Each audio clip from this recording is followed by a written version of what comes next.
Welcome back to the show. Today's guest is Cass Henry, who's a transformational coach certified in NLP and quantum time technique. She's the creator of the surrender method. Cass specializes in helping people with ADHD and high sensitivity break free from limiting beliefs so they can trust themselves again and finally step into a life they know they were meant for. Through her unique approach, blending mindset work, subconscious rewiring, and surrender practices, Cass empowers women to break old cycles, regulate their emotions, and reclaim their energy and confidence. When she's not supporting her community through the surrender method or her membership, the inner circle, you'll find Cass running Spartan races with her son and friends, camping, hosting vision board workshops, or living her mission to help others become living proof that transformation is possible. So grateful to have you here today, Cass. Thanks for having me. I love your story. It's so inspiring. And so, can you take us back to the moment that you realized something had to change? Yeah, so when I grew up, I suffered with depression for a very long time, constant anxiety, panic attacks, which led to being addicted to alcohol and finding myself in abusive relationships and just it just wasn't good. I was binge eating, like overall my life just wasn't going great. And then I got pregnant by accident and that helped me, start making better choices, but I was still feeling depressed on the inside. And I realized something just wasn't right. And in 2018, that was like my last rock bottom moment where I was like, I just don't want to be here anymore. Mhm. And in that moment, you and I talked about how when there's a moment that you're just like, I just can't do this anymore. And it's almost like your arms fall to your side and you just fully like let go in a way of like, ha, like I can't do this. And then in swept my intuition and it said create a vision board. And I was like, Hmm. I don't even know what that is. And I don't feel worthy of whatever pictures go on a vision board. But I honored my intuition because at that point I was super desperate and I didn't want to end my life, but I just didn't feel like there was any other option at that point. And so I went to my office and I drew out a vision board of the things that I thought I wanted. And then that led me to discovering Tony Robbins. And that happened in October of 2018.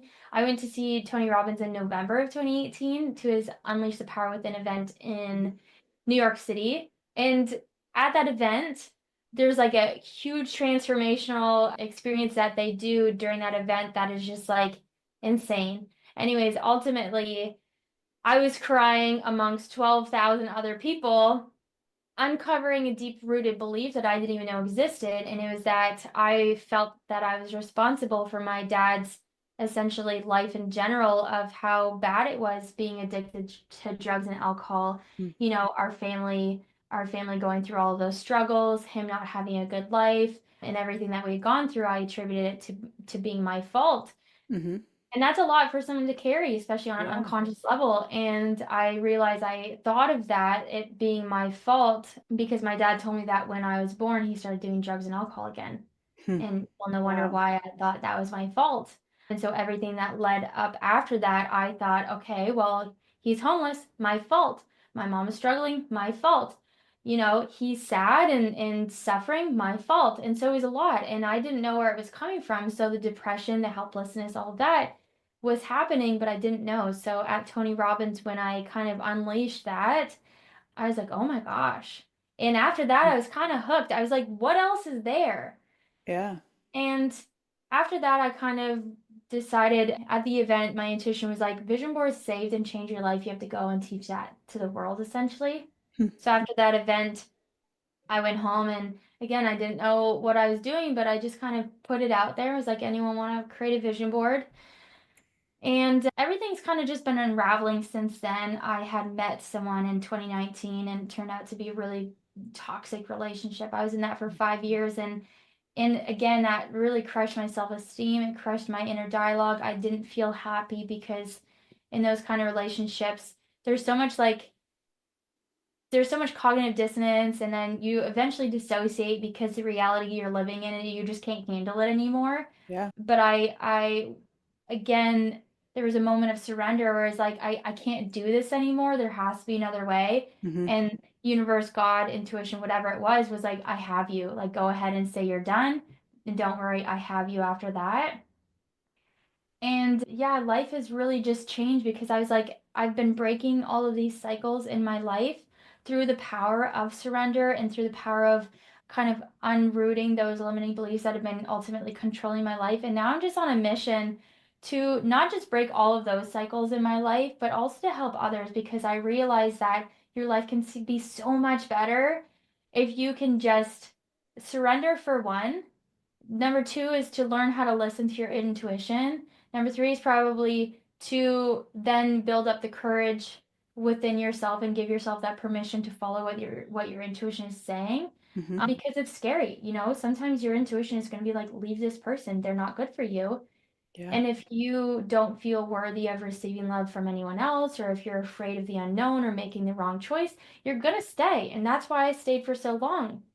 But when you start to really connect and love yourself to the point that you're willing to follow whatever your intuition tells you to do, oh my gosh, like life seriously changes. And so I'm just fully on a mission to do that for myself because I'm not perfect. I mean, nobody is.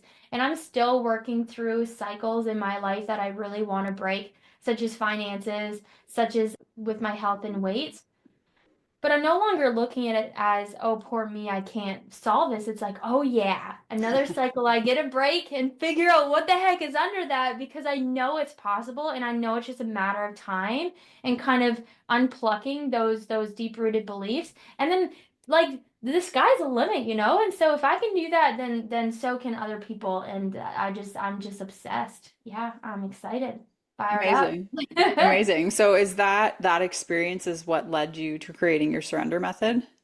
Yeah, so when I went to James Wedmore, you know James, but Hmm. essentially it's a business group coaching program to help you build an online business. He has this in-person event in Arizona every year, and I went there this year. Last minute I decided to go.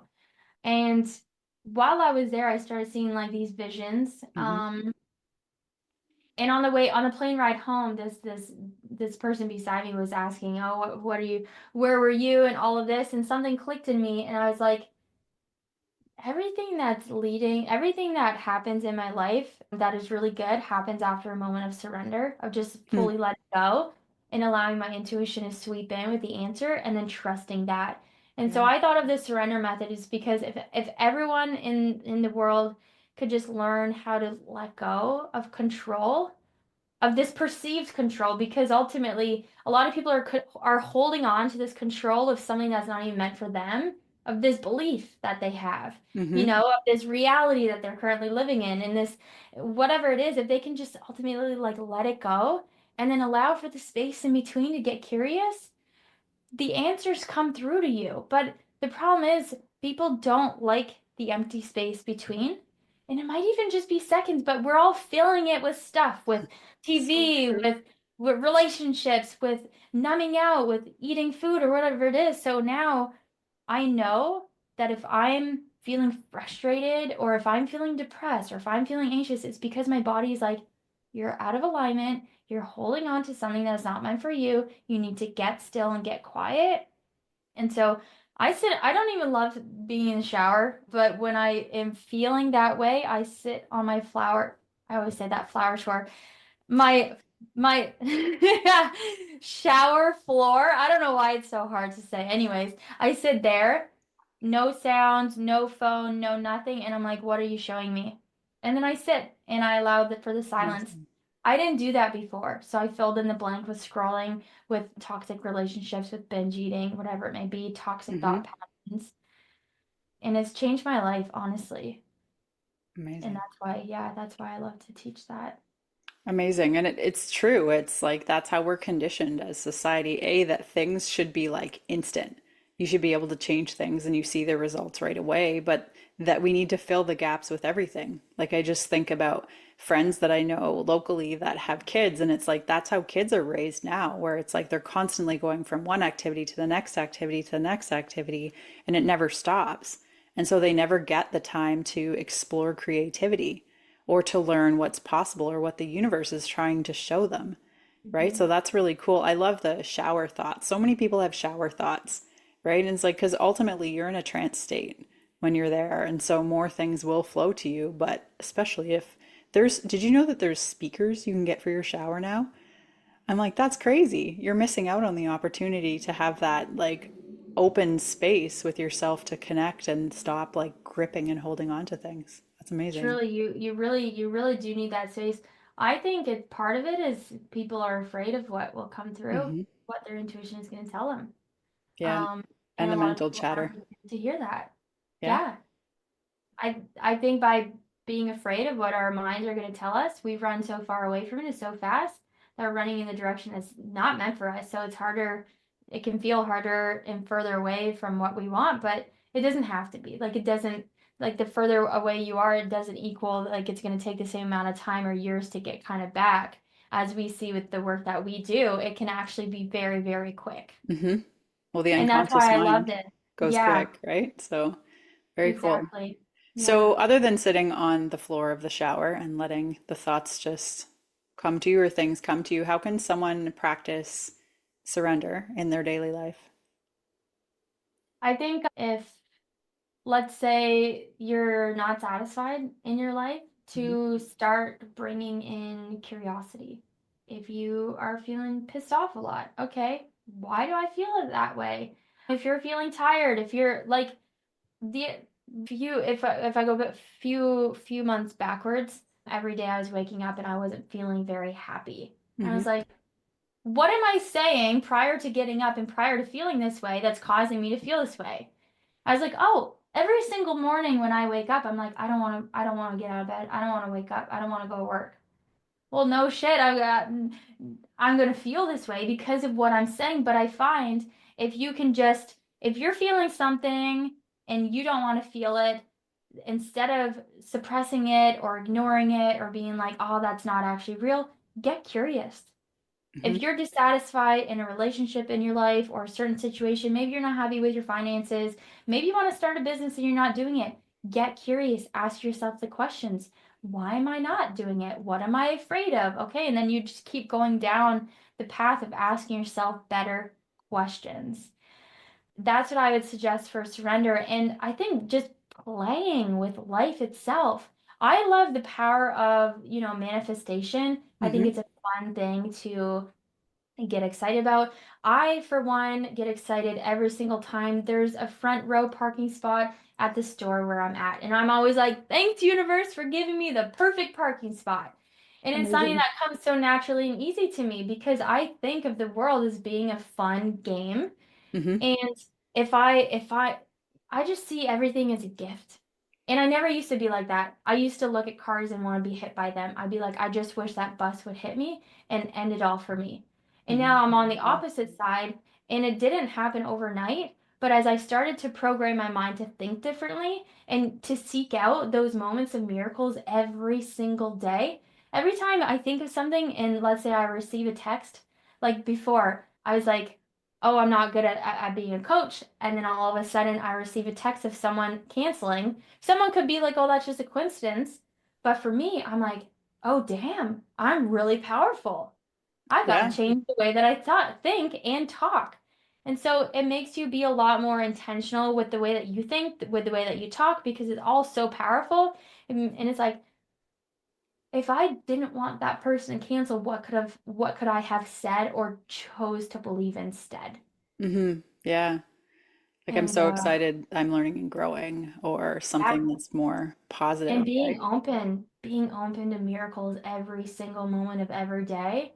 And if it's not that, if it's not happening, then ask yourself, why do I not believe that I'm worthy of receiving miracles, even just a perfect parking spot, for example? Yeah, absolutely. And that segues well into like so many women find that they're held back by limiting beliefs, but can't even name them. And so, how do you help those people identify and break through the hidden beliefs and blocks that are holding them back? Something that I absolutely love is being able to hear people speak, but it's like I'm able to hear the words that they're not actually speaking, Hmm. through almost like their desperation of wanting their life to be different in the words that they choose to say when they're describing their current situation.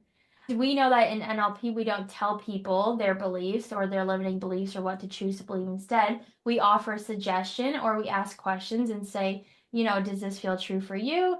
what I love now that we have this tool of offering breakthroughs is we can kind of dig deep a little bit into that in a very strategic way, but it's actually very simple the way that we kind of dig in through uncovering limiting beliefs. But I would say if someone is curious about it on their own, just again ask yourself if there's a situation in your life that you're not satisfied with, what are you doing to contribute to it?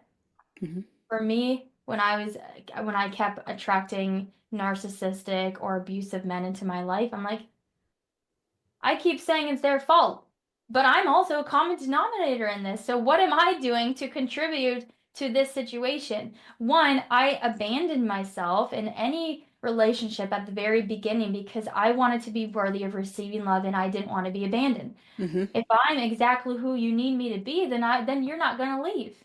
That's not easy to maintain though. I would say yes when I meant no. I wouldn't hold boundaries because I was afraid of people leaving. Okay, these are all things that I'm doing. Hmm. If I want to start attracting someone different, I need to choose to be different.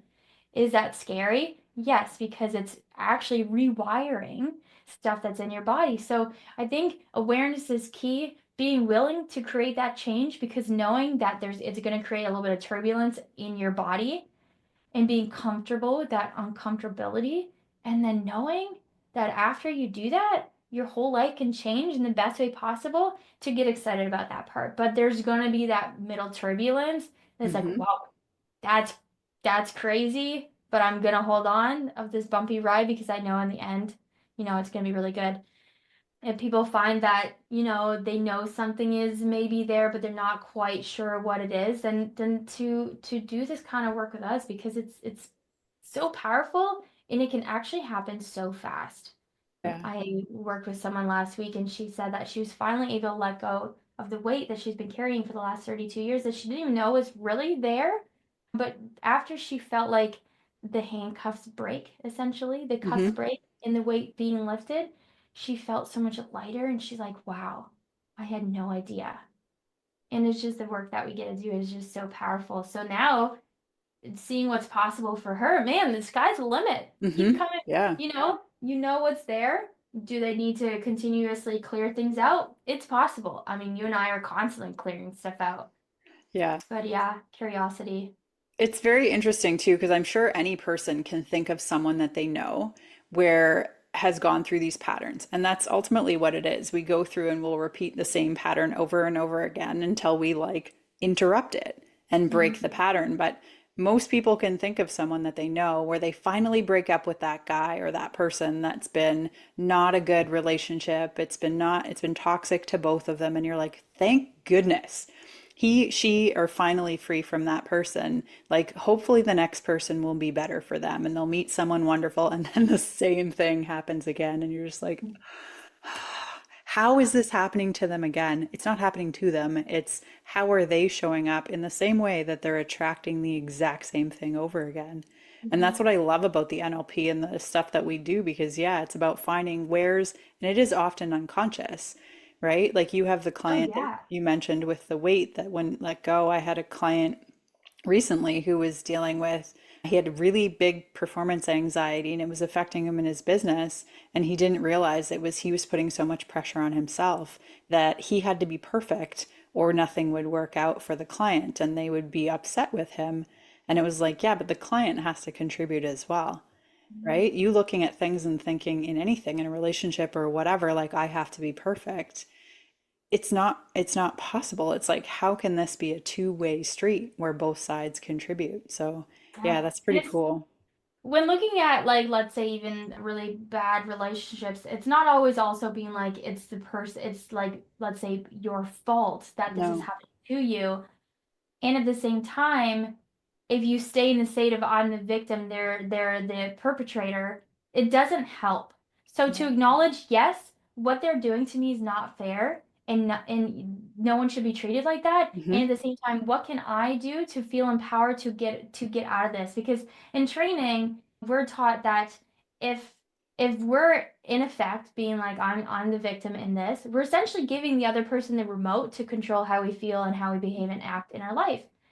I'm never going to give that remote away again. And so in Yeah. order to do that, I need to ask, okay, what am I doing to contribute to this? And what do I want to change? And when people are like, oh, you keep repeating cycles, and I pray that no one believes that you have to continuously repeat cycles. You can break them because that's something that I was like, oh my gosh, people are saying you continuously repeat these same cycles of attracting narcissistic people into your life. I'm like, I will not choose to believe that. But it took some time to rewire Hmm. my nervous system and my belief system. So, sometimes it's easier said than done. And just to Yeah. know, it does take time, but which harder are you going to choose, right? Yeah. And it's boundaries in a lot of times too, right? Like it's not, I like that you added that it's not saying that the other person wasn't in the cause side of things as well. It's not saying that the other person was okay to be horrible and to treat you like crap and then it's all your fault, but it's like you chose to stay there. And I Mhm. get that that part can be challenging because it's like there's safety and comfort. Like it's not a great metaphor, but like the puppy that keeps going back to the owner that doesn't treat them very well, it's like there's comfort there. Yeah. And it's like, how can we unravel kind of what's going on in us to attract different things and to show up Yeah, as a what are different those energy? beliefs? I thought, if I left and he finally changed, or what if Hmm. I don't find love, or what if I'm wrong, or what if I'm making the wrong decision? Yeah. And a lot of people feel the same. Hmm. And so just getting to I think really learning how to see things as they actually are versus the way that we think they can be in everything in life, but especially towards people, Hmm. man, you're gonna feel a whole lot more freedom in your life. And boundaries are a beautiful thing. That's all that I mean, I teach that in the surrender method as well. It's just like boundaries are huge. Yeah, I feel like you and I could have conversations around this forever. I know. Okay, as someone with ADHD and as a highly sensitive person, what have been your biggest challenges and how have you turned them into your superpowers? I was always told that I'm too sensitive or too much, and that's been a challenge to really be okay with that. Now I'm like, yeah, I am very sensitive. Yeah, I can be too much. If it's too much for you, then I don't know, then just don't be around me. That's all. For ADHD, I think the biggest thing for women who are highly sensitive and ADHD is really just get to know yourself. Instead of looking at yourself through the lens of the way other people see you or the way that you think you should be, Hmm. look at yourself as in like getting curious, who am I? What parts of me, are actually true versus the ones that people say are true about me? What parts do I love? What parts have I wanted to change about me? Because that those parts need love and acceptance and integration. And for me, I now know that being able to feel a lot and my hyperness really helps me excel in my life. There are challenges. I mean, I feel very deeply, and that hasn't helped me in my past when I didn't know the root of my addiction and my depression and negative thinking. Hmm. Had I known back then what I know now, I would have suffered a lot less, I believe. And so I think for people who are highly sensitive in ADHD, not to see it as like again, a diagnosis that you're essentially doomed and screwed for life. It's like, okay, this is how it is. Let me get to know myself, not based off of what society has told me who I am, but like really get curious. Take yourself on dates.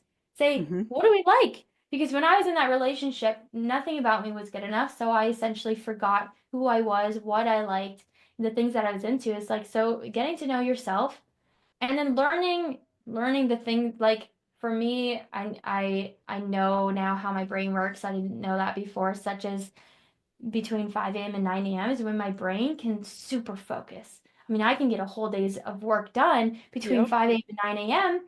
and the rest of the day is a free for all. And now I don't feel like I have to work all day because I know my brain doesn't optimally work between certain hours of the day. So I'm like, okay, I can go and I can hang out with friends. I can go for lunch and I can, go paddleboarding, whatever I want, unapologetically because I know my brain wasn't going to work at an optimal level anyways. And so I think I honestly I would say that's the biggest thing because women who are highly sensitive ADHD, they have a lot of shame and a hard time letting go and pausing and stepping back from being busy and doing work and feeling productive all the time. You have to realize your brain isn't always productive. We have Hmm. times throughout the day that it's go time, and everything else between that is a freaking free for all. And I would just say unapologetically, just go do whatever you want and know that you wouldn't have done any better if you stayed at home and tried to grind through it. Amazing. I love that. And I like the window that you said in the morning. I usually find that there's a window too where I'm like, I'm hyper creative, I'm hyper productive, and the giving yourself the permission and freedom to go do the paddleboarding or the things you want to do. I love that. I might add that to my routine as well. I think it's great. It gives And it gives to us when we do mhm, that. yeah, Because if you're doing those things, but it's wrapped up in shame and regret and being like, oh my God, I should have been home doing the dishes. No, that now you might as well just not do it. Now I can unapologetically go hang out with my son and be fully present and not be thinking about, oh my gosh, I should be home, I should be doing this, I should be working. No, because I know I wouldn't have been useful at home. I would have procrastinated and overthought about stuff and I would have tried to tidy up, but my brain just doesn't work at that time. So go have fun. I love it. So you Yeah. help women break old patterns and build self-trust. What's one myth about self-trust or surrender that you wish more people understood? I think a big thing is people search outside themselves for the answers when the answers are always within them, but it's in that moment of stillness where you finally, like, again, let go and you allow for that small space in between for your intuition to tell you the answers and to trust it. I used to outsource everything. Mhm. I would ask people, should I do this? Should I do that? Every single time your intuition tells you something, but then you're like, I don't know if I can trust myself. Let me go ask someone else. You're giving away your power. And so I think the more you can practice just trusting yourself and really giving yourself the permission to surrender and be open. Like if your intuition tells you to do something and you're like, wow, are you sure? Just freaking go for it because that's where you're ultimately meant to go. Or maybe it's telling you to do something that's one step closer. Another thing is your intuition really only tells you the next step. It may show Mm. you a little bit of the vision, but it's not going to show you every single step. That's what I've learned to understand about it. So that's hard for people because in the known, they see all the steps because it's comfortable. They know they've been there. But you're only going to keep getting what you've got if you keep going down the familiar path. If you go down a new path and you're like, I don't know what's in front of me, I don't know which way I'm supposed to go, like, is this path gonna all of a sudden drop off and there's a freaking waterfall? I don't know. But you know what? This is better than the path over there that I know I don't want to go back down. So you have to have that faith and that trust within yourself that your intuition only wants the best for you and it requires surrender and trust. Amazing. Amazing. That was such a powerful piece to leave with us. Do you have any final thoughts before we finish for today? I would say that if you're not satisfied with how your life is right now, that you can choose to change it at any moment, and that it just takes the courage within yourself to do that and to believe that it's possible for you. Yeah. Amazing. And so where can people find you if they want to get in contact with you or see more what you're providing? So on Facebook, it's Cass Henry. On Instagram, it's underscore Cass Henry. I'm on YouTube, TikTok, Instagram, Facebook, wherever you like to hang out. And I also have a podcast, the Transform Your Life podcast, where I also interview Kate, so you can listen to our conversation too. Absolutely. And I'll share all of the links in the show notes, but it's good to hear where's kind of your main places that you are. So thank you for sharing that as Yeah, thank well. you so much for having me. Oh, this has been such an incredible conversation. So I hope that everyone listening to this got a ton of value from this. And if you know anyone who you think this would benefit, for sure, share it with them. Such an interesting way of looking at things and a fresh perspective. And I absolutely loved everything that you shared today.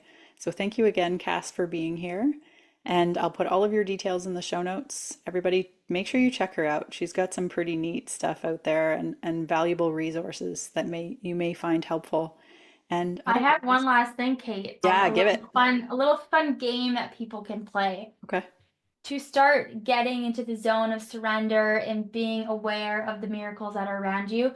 I invite you to open up your conscious awareness to seeing penguins wherever you are. Awesome. It's very random, and when you see them, you're going to laugh and you're going to want to share it with Kate and I. So if you see penguins, whether you open up your desk and you're like, oh my God, I had no idea that there was a picture of a penguin in my desk, or you see it on billboards or signs or whatever, wherever you see penguins, I need you to tag Kate and I on Instagram or wherever you hang out and let us know that you saw them because it just goes to show how powerful your mind is. And then once you start to see penguins, invite your conscious awareness to be aware of the things that you actually want to become aware of, not just penguins. Amazing. I love that. So I hope everyone really enjoys that, and I look forward to seeing your penguins on Instagram. Yes. Okay, thanks Awesome. so much. Thank you, everyone, for listening, and we'll talk to you on the next one. Bye.